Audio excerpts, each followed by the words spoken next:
How is your brother?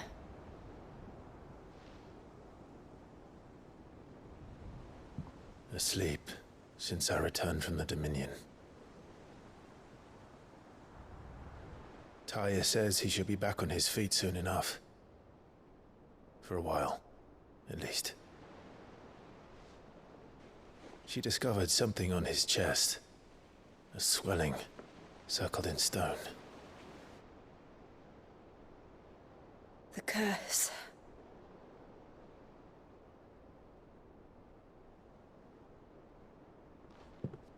For every mountain we climb, another rises up to greet us, doesn't it? It's never ending.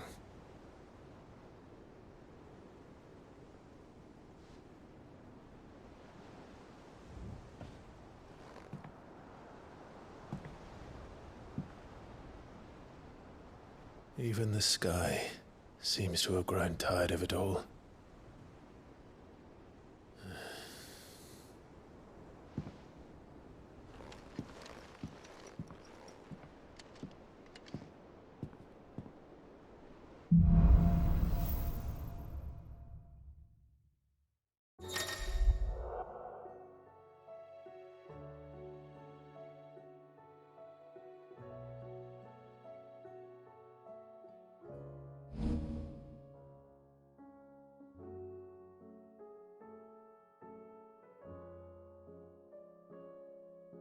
Tony won't be happy if I disturb Joshua.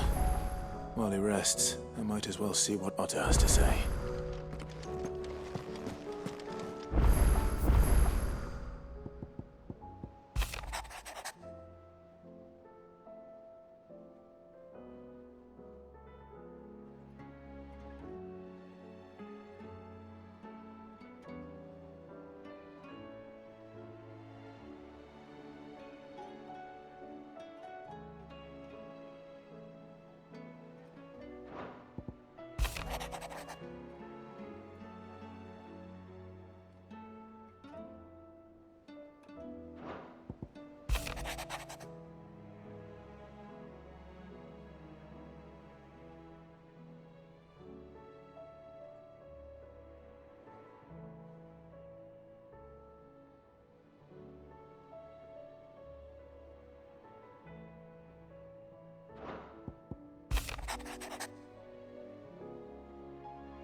It will take time to come to terms with everything that happened in the Dominion. But time is the one thing we always seem to lack.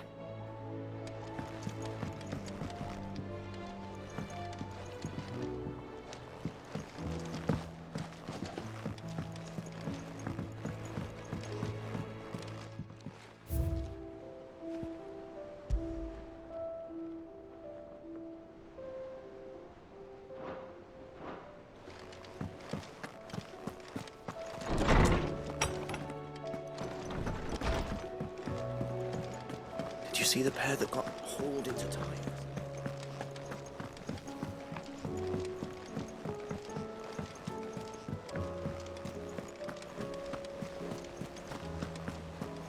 Did you see that? Tell me you saw that. What do you make of them skies, then? Otto, how fares the realm? The realm? Oh, she's just fine. As long as you look past the fact storms out mother crystals and her skies are a roiling cesspit. And Gav? He's with your uncle in the Free Cities, helping Mid with her project. Sent an owl their way the moment the winds turned foul. Still waiting on a reply, though. Do you have any good news? Well, that depends on your definition of good. All right, fine. What do you suggest we do? Oh, no, I'm just the messenger. I leave the scheming to those more suited to the task. Could be that Lady Vivian and Old Tomes have their own thoughts on the current state of things. Could be that they don't. It certainly can't hurt to ask. I suppose not.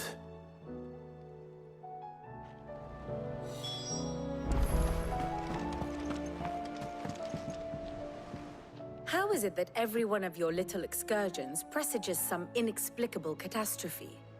Not that you are to blame for the Dominion's fate. No one could have predicted the actions of the Crown Prince. I'm sorry I couldn't save your home. My countrymen are stronger than you think. A few toppled clock towers won't break their spirits. They'll be back on their feet in no time. I hope so. Look at us. Bluer than a pair of bog crabs. Tempting though it may be, sulking will not help us find a solution to this mess. You believe there's one to be found? I don't know. But I am certain we're more likely to find it if we first examine the facts.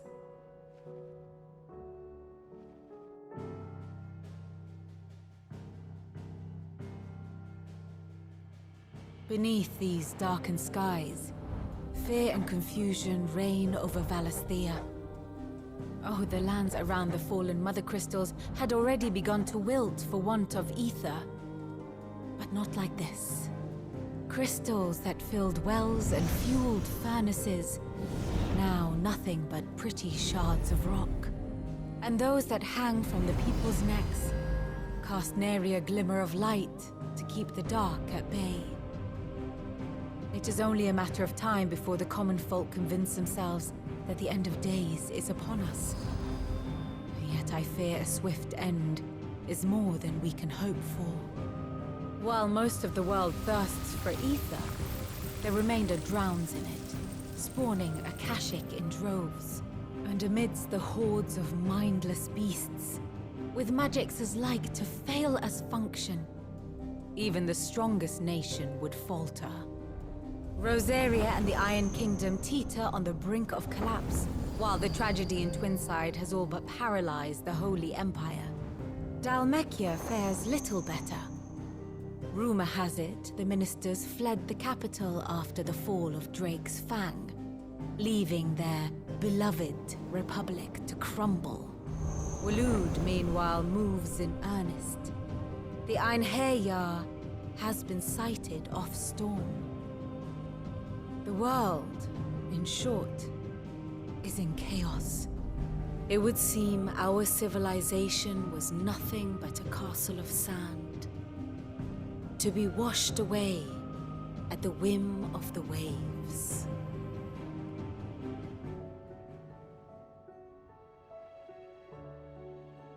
A castle of sand. Not my best flourish, but it seemed fitting. The reports I've received are considerably more blunt in their appraisal. Without the protection of their nations, it will fall to the people to defend themselves against those who would take what is theirs. Which is only ever going to end one way. Defending a farmhouse against a band of chocobo thieves is one thing, but pitchforks and palisades will do little to stall an army's advance. Should the King of Waloed deign to invade, there would be none to stop him. None but us.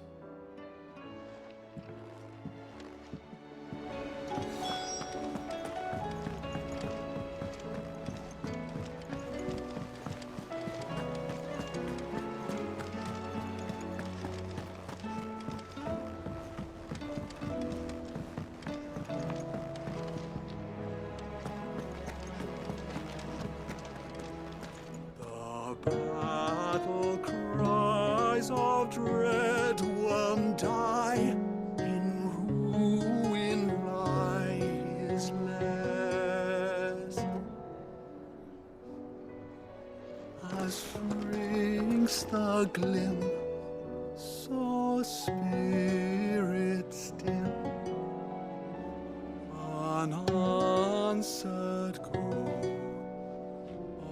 a prayer.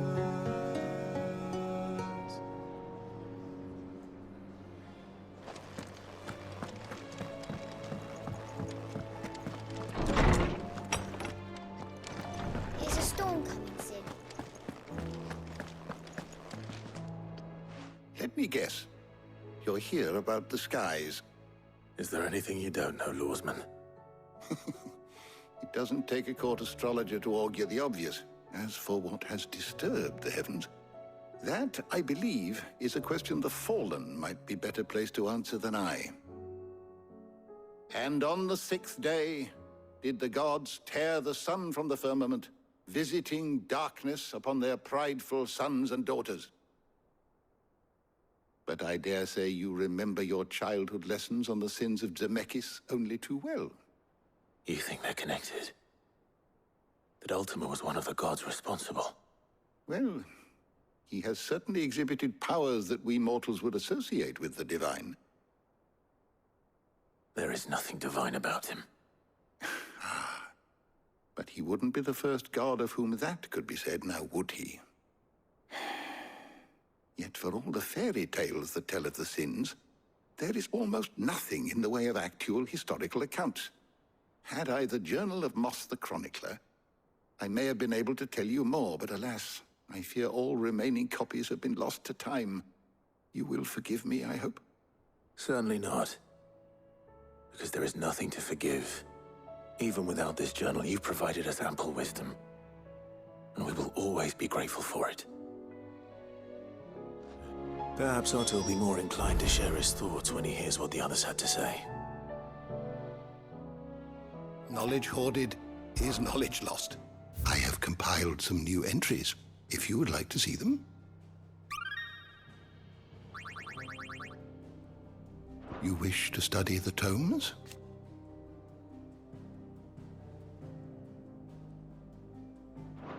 The door to the shelves shall ever be open.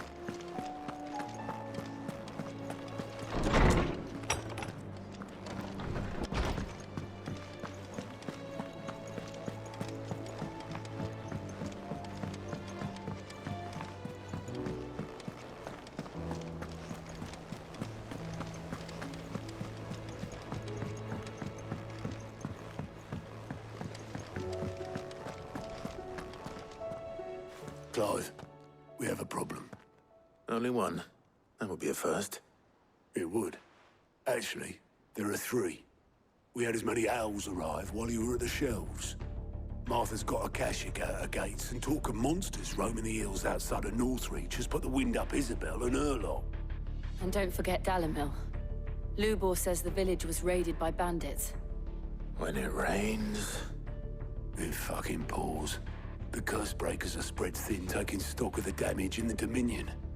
And even if I could get word to all of them, I doubt they'd get here in time to make any real difference.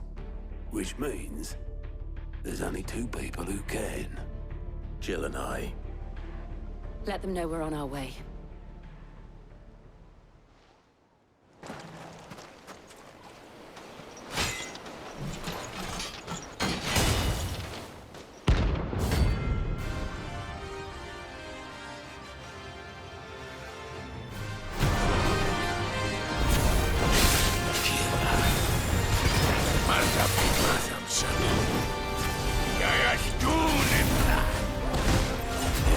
Dark Nationals again.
No more vengeance. No more war.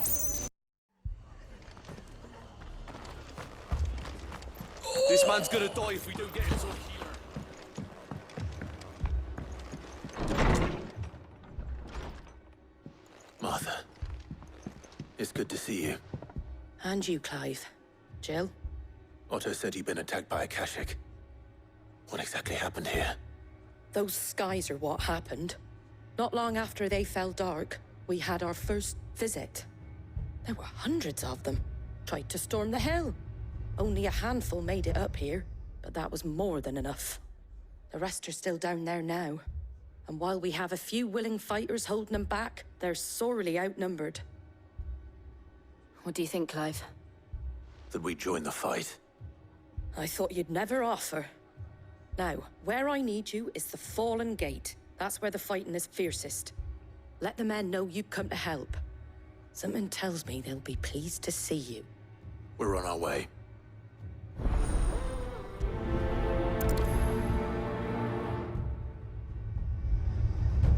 Do you think there are as many as Martha says?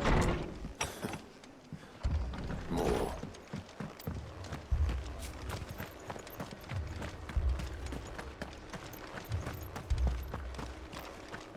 You don't think they've abandoned us, do you?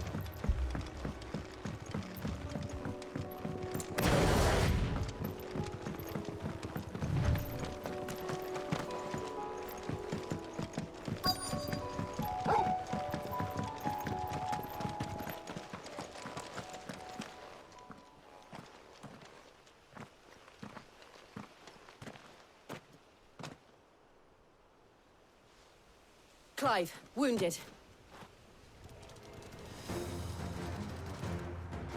We deal with the Akashic first.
These men don't have the look of hired swords.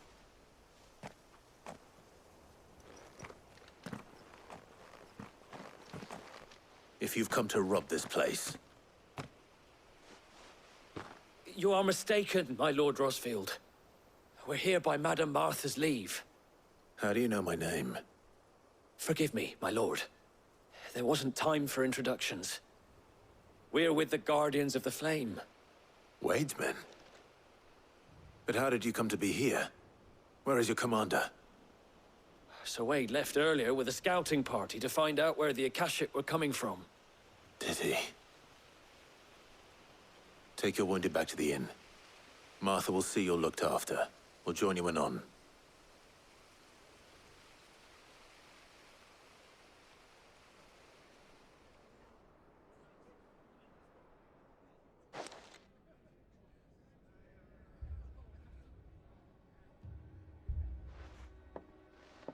And to think you took them for thieves. A fine reward for holding off the horde, that is. When did Wade and his men arrive? Not long after Rosalith fell. The Guardians asked me to shelter some of them that had lost their homes. They were making ready to leave just as the skies turned, and we agreed it was best we stuck together. Martha! Trouble! The scouting party's almost at the lift. But they got a pack of Akashics snapping at their heels! And they got wounded with them! They're not gonna make it! Damn it all. We'll worry about them, Martha. You look after everyone here. If any can still fight, send them to the lift. I will. You two be safe now.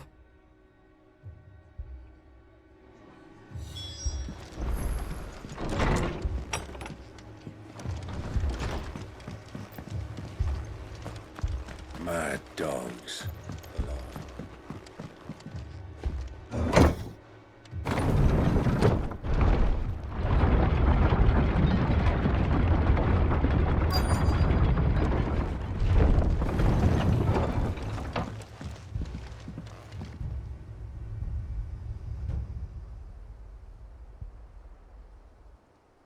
Squire, I need you to get those who can still walk up the lift to Martha's. But what about... I didn't ask, Oscar. Sir. Sir Wade. Lord Rossfield. If you aren't a sight for sore eyes. Martha seemed to think you might need some help. And by the looks of it... We thought we could sneak by them. But we didn't know there would be so many. How could we have? Behind you!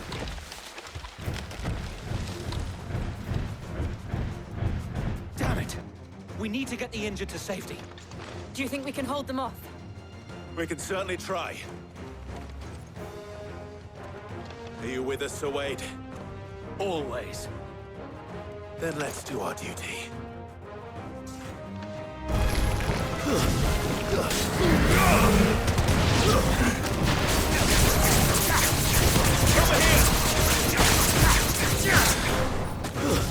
Stay down!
Is anyone hurt?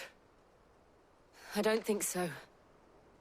And yet again, you've pulled me from the flames. It's just a pity I keep walking into them.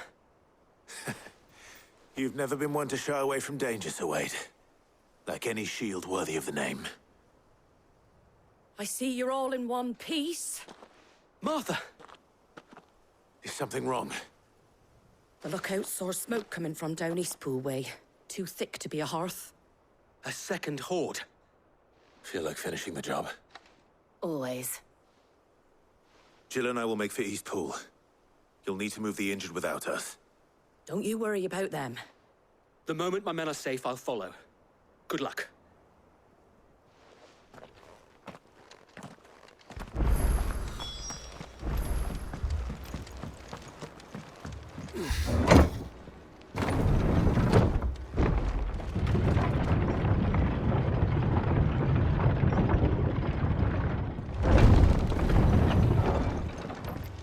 Mad dogs below.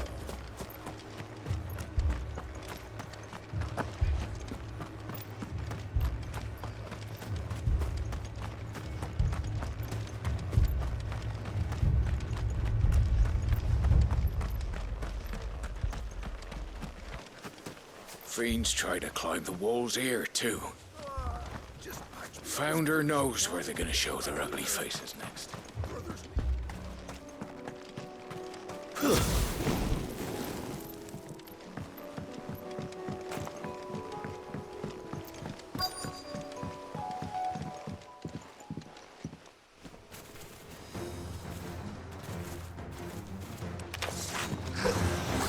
They're headed for the rest. We have to slow them down. Martha and the others won't be ready.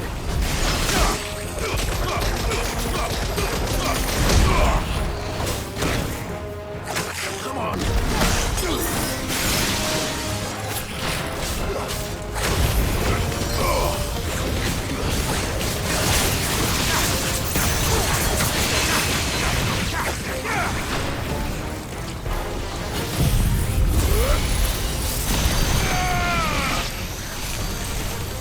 Farewell!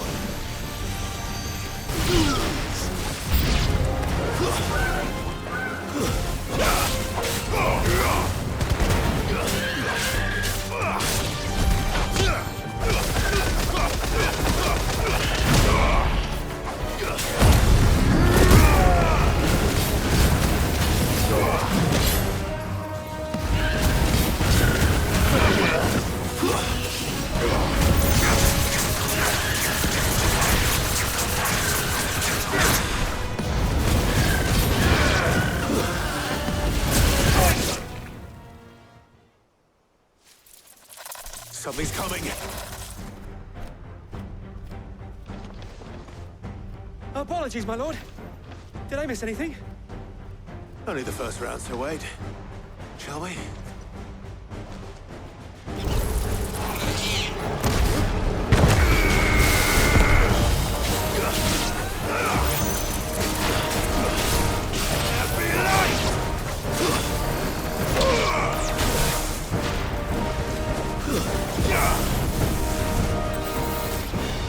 Nice try.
Do you see any more? No. I think that was the last of them. But it won't be long before the next lot arrive. Then we make for Martha's while we can.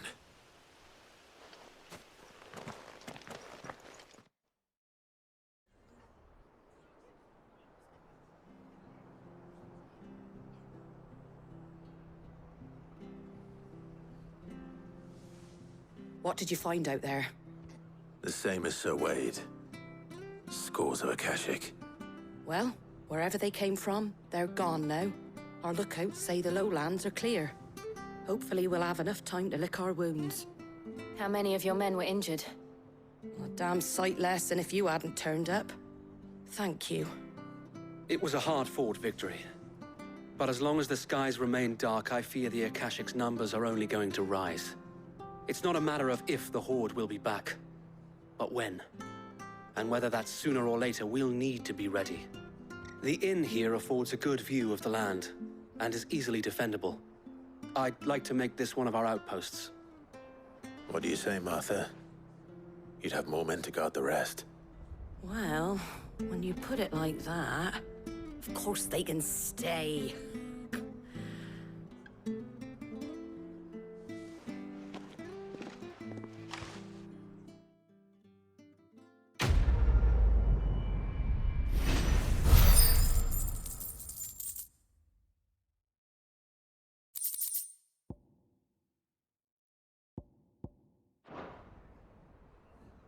My lord, there's someone I'd like you to meet. Oscar, over here.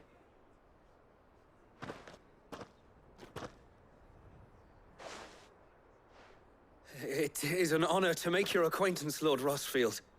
I am Oscar. Oscar of House Murdoch. Murdoch? I wasn't aware the Lord Commander had children. Oh, he didn't. But his brother, my father, did. I am Sir Rodney's nephew. Well, go on then. It's not for me to ask him. Yes, Sir Wade.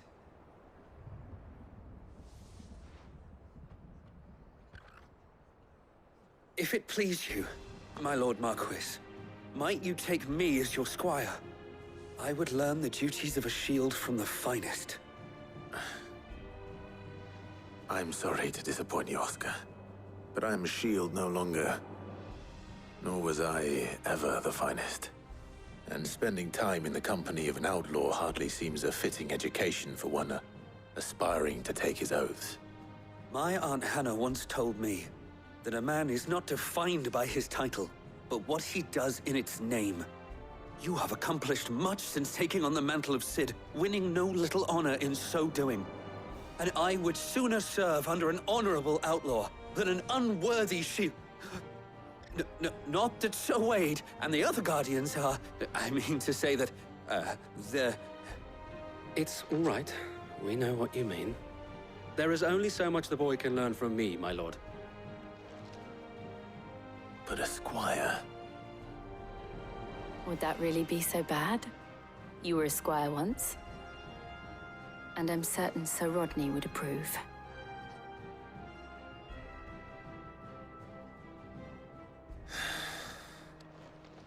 Know that I'll show you as much leniency as your uncle showed me. I would not have it any other way.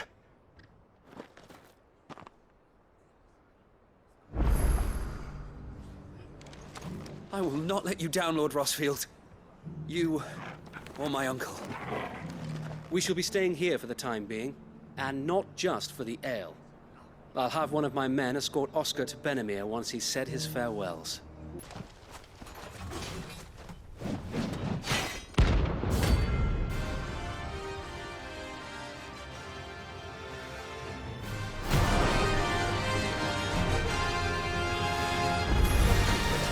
Another God's forsaken soul, eh? Only those who have nothing. So empty pockets. That's not fun. Nice try.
A deserter turned outlaw. We were more similar than he knew. Fucking thieving bastards. Sid. Your new companion appears much more formidable than your uncle. Should I be worried? You haven't been introduced. Jill. Clive has told me much about you. All lies, I'm sure. Your Stolas said that Dalamil has a bandit problem. Indeed. Although, you're a little late. They left with our food and guild days ago. Any idea where they went? The desert's a big place. Your guess is as good as mine. But the fact is, I have more immediate concerns. What did you say to me? What did you say? Ah, as if by magic. Let's just say we've yet to reach a consensus about how to solve Dalamil's little problem. And at this rate, it won't be the actions of the bandits which prove to be our undoing. It will be our own. Now, I've tried reasoning with the dissenting parties, but even the Desert Hare has limits. Perhaps we could talk to them. What makes you think they'll listen to us? What makes you think they won't? She makes a fair point, Sid. And you won't have wasted much of your precious time if you fail. They're just across the courtyard.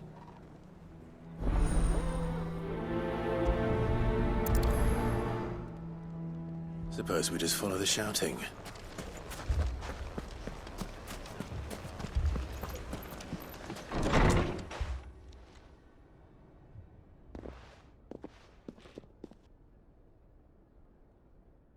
You wouldn't talk like that if it had been your men whose throats were slit. Blood for blood, it's the only way. We hire mercenaries and have them mount the bandits' heads on our walls as a lesson to the rest. And what happens when those mercenaries are slaughtered like your men?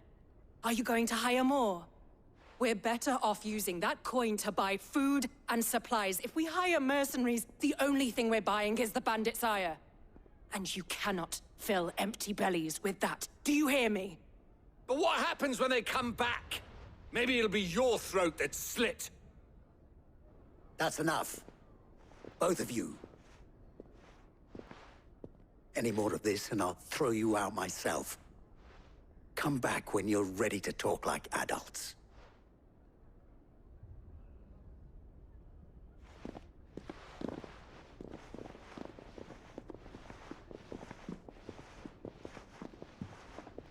Victor. What's he doing here? Sid. And Lady Jill. What brings you here? I was about to ask you the same thing. Costness is in chaos, and the markets have all but ceased to operate. The Briar's Kiss here in Dalamil is the only place I can reliably obtain supplies. I was here to do just that when Master Lubor told me of his troubles. He thought I might be able to talk some sense into these fools. But if you're here, I suppose his patience must be waning. Who are those people? Those were the thorns in Lubor's side. And the reason this place might be headed the same way as Costness. It's these accursed skies. The darkness is enough to drive a man to madness. Or an entire city, for that matter. We're still working on the skies. But in the meantime, perhaps we can find a solution to Dalamil's problems. I hope so. For all our sakes.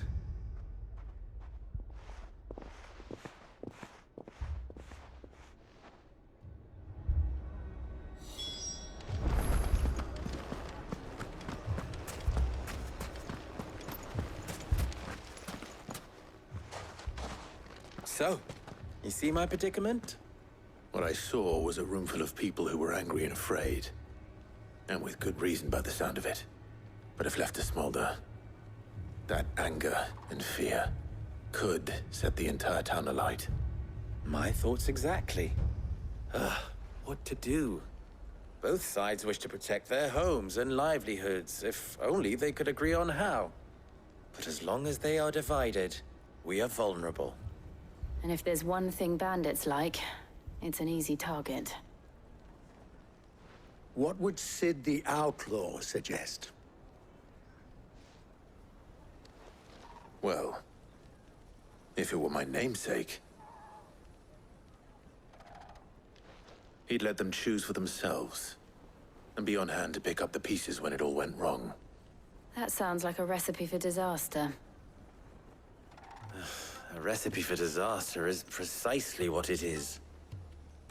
But perhaps that realization would be enough to make them question the ingredients. While it's plain neither Conrad nor Natalie will countenance the other's proposal, it may still be possible to make them doubt their own. Before presenting them with a third option. And that would be? To pool our resources and save the city ourselves. Why fight each other? When all that fear and anger can be directed at the bandits. It appears we have a plan of action. Victor, pay Conrad a visit. See if you can't convince him of his folly. I'll speak with Natalie. As you wish. Your faces are not well known in this town. That may prove useful. Don't worry, Victor and I will do most of the talking. You need only play along. Play along? What he means to say is yes.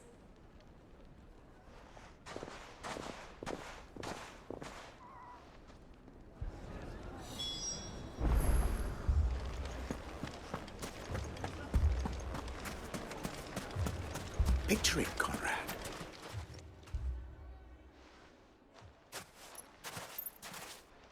Ah, here she is.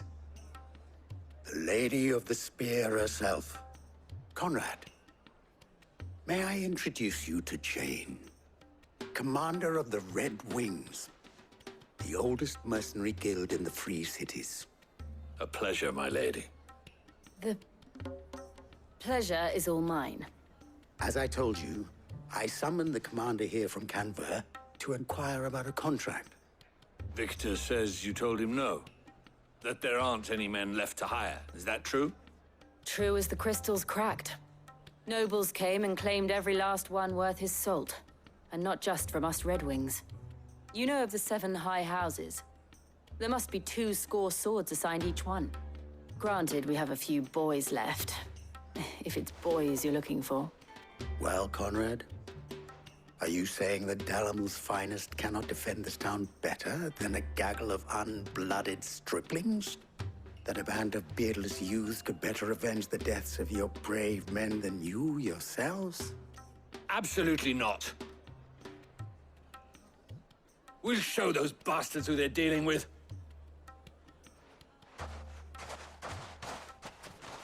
I can't believe that actually worked. Conrad's not what you called the brightest candle in the crypt. And there's a reason why I had you do the talking and not Sid. Well played, my lady.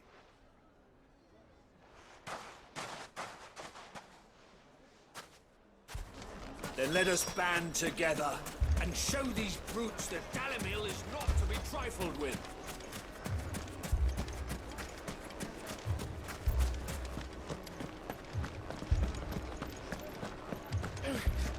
Fucking...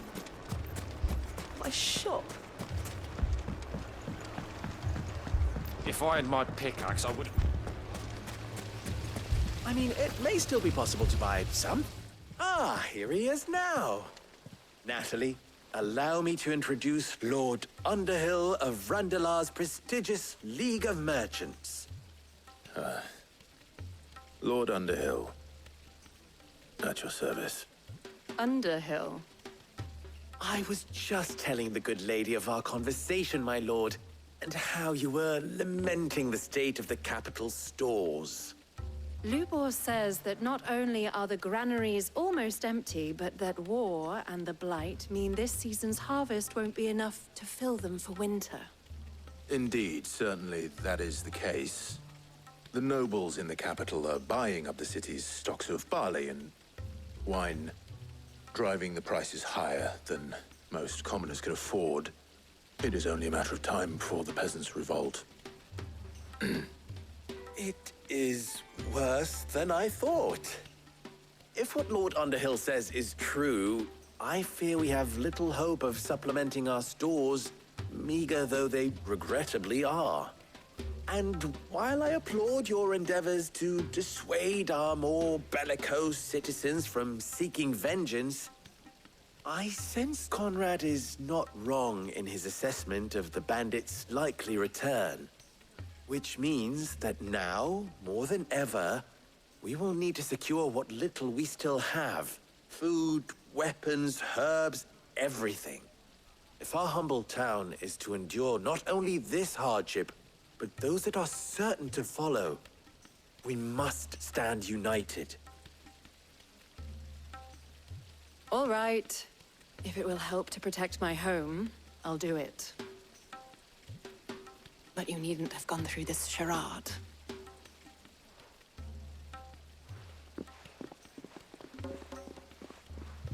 Thank you, Clive. Your performance was nothing if not workmanlike. She saw right through it. I didn't say it was good, merely that it produced the desired effect. Now, my scouts should be returning shortly. Meet me back at the Briar's Kiss, and we shall see what we face.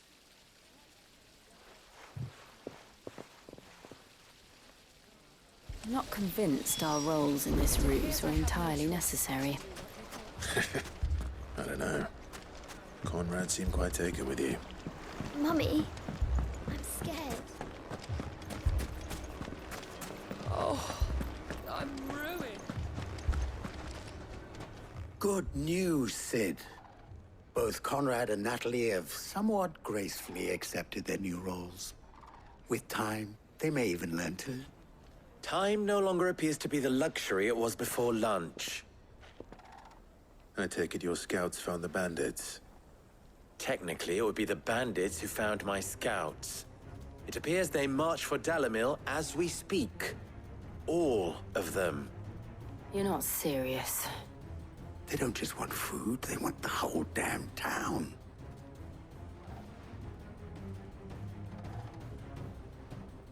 I have a favor to ask. I'm told the bandits march in two groups, one from the south and one from the desert, in a move doubtless intended to stretch our already gossamer-thin defenses. Very well. Jill and I will meet those from the desert. But what of the rest? The rest, my friend, the city shall fight. Together. The stakes, I concede, are high. But if this does not unite Dalimil, nothing will. That is a lot of faith to put into those who had their hands around each other's throats but a moment ago. Then it will be for us to see that their hands are kept occupied. And I do mean us. I thought you might say that. We'll hold them off for as long as we can. And we will do the same.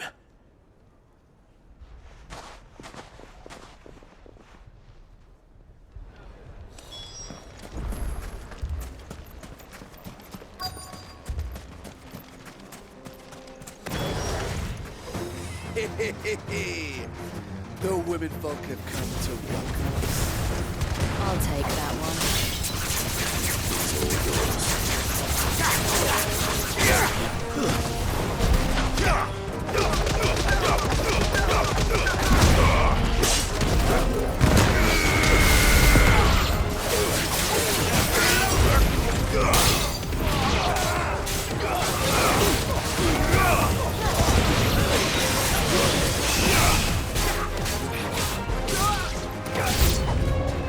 They mean to overwhelm us.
The townspeople.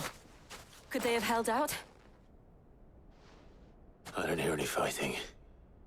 What do you think? That we should hurry.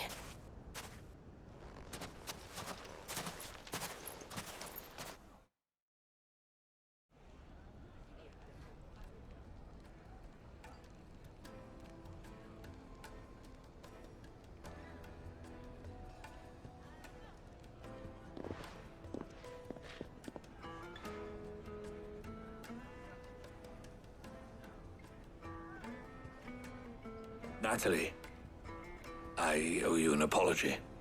You did well out there. The inn would have been lost had you not held the line. Without you, there would have been no line to hold. You saved us, Conrad. You saved Dalimil. We all saved Dalimil.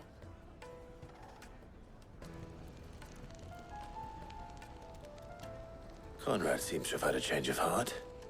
I'd say they both have. I take it from your presence that our visitors from the desert won't be joining us either. Pity. The plan worked, Sid. Granted, it only took an army of bloodthirsty bandits at our gate. Calm now, Victor. Why quibble over the details? We are united, and that is all that matters. As for you, Sid, you fight considerably better than you act. I'll take that as a compliment.